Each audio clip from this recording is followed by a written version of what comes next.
முதலமைச்சர் அவர்களுக்கும் மற்றும் இங்கு வருகை தந்திருக்கும் அனைவருக்கும் என் இனிய காலை வணக்கம்.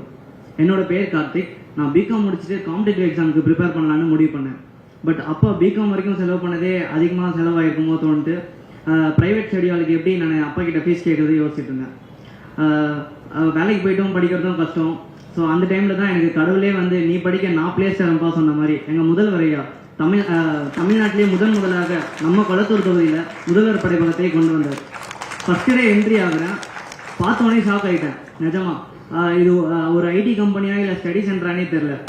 கண்டிப்பாக வந்து ஒரு மந்த்லி 5,000 ஆச்சு இருக்கும்னு நினச்சேன். பட் 3.5 ஹவர்ஸ்க்கு, அதாவது 3.5 மணி நேரத்துக்கு 5 ரூபாய் தான் கட்டணம் வாங்குறாங்க. ரொம்ப குறைந்த கட்டணமாக இருக்குது. அடுத்ததாக பார்த்தீங்கன்னா இங்கே படிக்கும் போது இப்போ இதுக்கு முன்னாடி நான் வீட்டில் படிச்சுட்டு இருந்தேன் கொஞ்ச நாள். அங்கே பார்த்தீங்கன்னா கான்சன்ட்ரேட்டே பண்ண முடியாமல் டிஸ்ட்ராக்ஷனாக இருக்கும். இங்கே பார்த்தீங்கன்னா ஒரு டிவி சவுண்ட் கேட்கும், அங்கே பார்த்தீங்கன்னா இந்த வேலை செய்ய அந்த வேலை செய்ய வீட்டில் சொல்லிட்டு இருப்பாங்க. பட் இங்கே வந்து படிக்கிறதுனால டிஸ்ட்ராக்ஷன்ஸ் இல்லாமல் ஒரு கான்சன்ட்ரேட் பண்ணி படிக்க முடியுது. அது நெக்ஸ்ட்டு பார்த்தீங்கன்னா முதல்வர் படைப்பகம் வந்து இங்கே